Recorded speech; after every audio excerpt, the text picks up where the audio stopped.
Assalamualaikum warahmatullahi wabarakatuh. Tetap semangat. Jangan lupa sarapan biar kuat menghadapi kenyataan. Oke guys, jadi update ya. Mau melanjutkan pembahasan yang kemarin ya soal inbreed itu ya. Tapi sebelumnya kemarin kan si TP kecelakaan ya. Cuman alhamdulillah udah sembuh. Sekarang udah lancar lagi, makanya jadi karena lukanya luka dalam, karena terjilat juga ya, terjilat sama lidahnya, jadi aman ya. Jadi tidak diperlukan untuk dijahit ya, kecuali di luka di badan ya. Oke, kita lanjut ke pembahasan yang kemarin ya guys ya, soal inbreed ya. Jadi kenapa teman-teman tidak boleh memilih pejantan yang hasil silang dari hasil perkawinan inbreed ya. Nah, jadi suatu pengalaman saya ya dulu pernah breed ya, yang memang dari atasnya itu ada unsur inbreed ya, dari atasnya ya, dari bibit-bibit awalnya gitu ya. Nah, jadi dan sangat kebetulan sekali si yang saya jadikan pejantan itu tidak cacat fisik ya, hampir mendekati sempurna ya. Kalau bentukan hampir mendekati 90% lah sempurna ya, mendekati sempurna. Jadi si testis lengkap, anatomi ya seperti halnya yang lain gitu. Ekor juga tidak ada masalah, terus juga ngawin nggak ada masalah, subur. Nah, jadi di sini nih awal pembahasan ini. Jadi untuk fisik tidak ada yang kurang ya sama sekali ya kalau dari syarat-syarat. Cuman pada saat itu memang saya tidak tahu dari atasnya memang hasil inbreed ya. Ya karena terlihat seperti itu, jadi akhirnya ya saya dulu kan sebelum saya menggali lebih dalam lagi ya informasi tentang soal breeding ya, atau ngebreed gitu, berternak gitu. Jadi tidak saya telusuri, yang penting fisiknya oke, dan juga tidak ada kekurangan ya, syarat-syarat oke, aman. Nah, pada suatu saat si pejantan yang saya miliki itu saya kawinkan dengan anjing kampung ya. Anjing kampung yang sudah saya telusuri memang dari atasnya oke lah, bibit-bibitnya bibit oke lah, cetakannya bagus gitu. Nah, terjadilah perkawinan itu.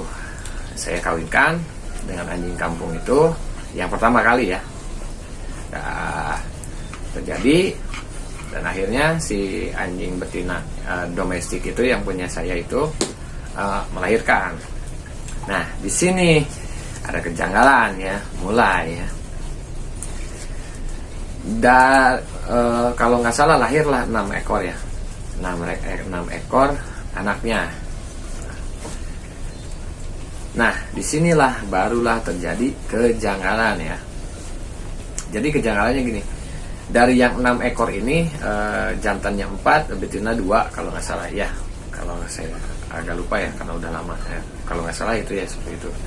Nah, jadi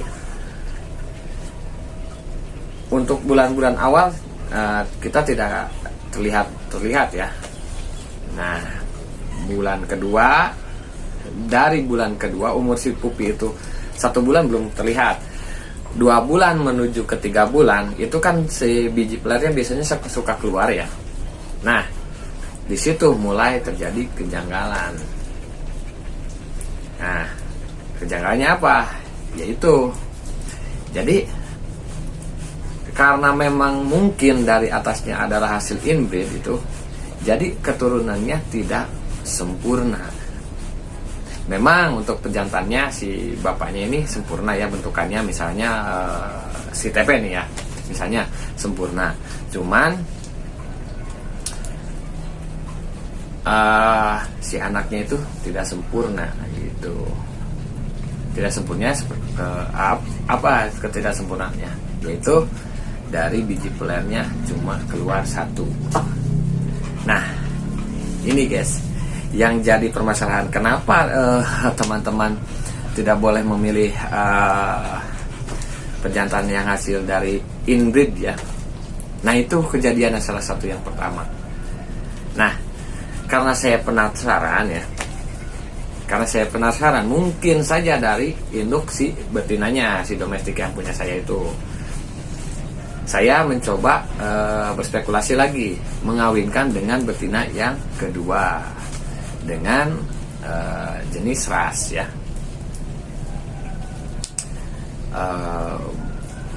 ras bokam, bukan bokam ya. Kalau di sini dulu kan nyebutnya bokam ya, karena tidak tahu kan, padahal itu terpit ya. Nah, dikawinkan dengan terpit. Nah, pada saat itu dikawinkan, barulah jadi lagi hal yang seperti yang pertama. Bahkan yang kedua justru lebih parah.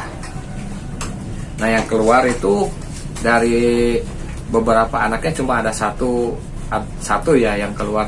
Itu tidak ada biji pelernya. Jadi untuk pemilihan pejantan itu harus yang kemarin saya sudah katakan ya, dilarang memilih dari hasil inbreed itu. Nah, jadi kejadiannya seperti itu. Memang dari si hasil inbreed itu tuh memang bentukannya sempurna, cuman hasil keturunannya tidak bagus gitu. Nah, itu kan jadi suatu kerugian ya. Jadi mungkin salah satunya adalah minus ya, terdapat minus ya. Jadi suatu kerugian ya buat para breeder. Nah, oleh sebab itu kenapa yang saya kemarin katakan itu syarat-syarat utamanya seperti itu.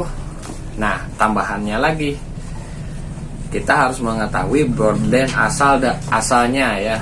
Jadi kita harus tahu dulu apakah dari hasil silang inbreed itu perkawinan satu darah ya, ataukah silang ke broodland lain.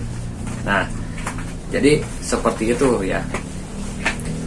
Kalau untuk bentukan sih relatif ya, hampir semua kalau dari ras jenis Bull Terrier itu lebih ke mendekati sempurna ya. Jarang ya yang keluar hasil inbreed yang keluar minus ya. Kalau walaupun itu hasil inbreed langsung ya, jarang ya. Cuman ada beberapa lah tanda-tandanya, misalnya dari terdapat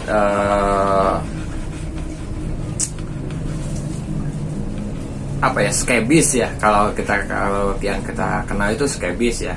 Mungkin dari sejak pupi ada yang terkena scabies terus dan diobati tidak mau sembuh. Nah, itu mungkin kemungkinan itu hasil inbreed. Dan juga terkadang kalau kita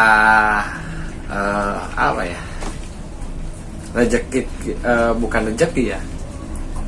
Jadi itu terdapat cacat di fisik. Itu lebih parah lagi ya kalau hasil inbreed itu. Lebih parah lagi. Jadi cacat fisik. Ya memang kalau untuk pejantan ya memang sah-sah saja sih. Cuman kalau untuk kita seorang breeder ya, itu sangat mengganggu dan sangat merugikan ya. Jadi intinya jangan sampai apa yang sudah kita harapkan, apa yang sudah kita kerjakan, jadi sudah memakan waktu yang sangat lama dan hasilnya itu sia-sia. Jangan sampai terjadi seperti itu.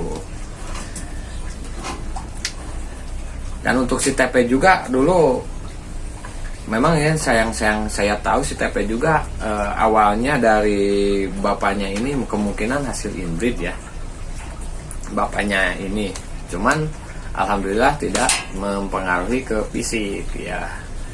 Dan hasilnya juga dari bapaknya si TP ini kan dikawinkannya bukan dengan satu darahnya lagi, jadi ke darah bloodline yang lain, dan kebetulan bloodline dari sananya tidak ada sangkut pautnya juga dengan bloodline-nya si TP. Jadi udah jauh berbeda, bukan nggak ada lagi ke tidak ada sangkut paut darah gitu, bloodline gitu. Nah, jadi alhamdulillah ya kalau untuk si TP ya, selama ini anaknya alhamdulillah tidak mengecewakan ya, fisik dan juga bentukan mental oke gitu ya. Dah, jadi untuk itu mungkin videonya sampai di sini dulu. Next berikutnya kita lanjut lagi dikarenakan durasi terlalu panjang. Mungkin videonya sampai di sini dulu. Seperti biasa, tetap semangat, jangan lupa sarapan biar kuat menghadapi kenyataan. Wassalamualaikum warahmatullahi wabarakatuh. Hehehe.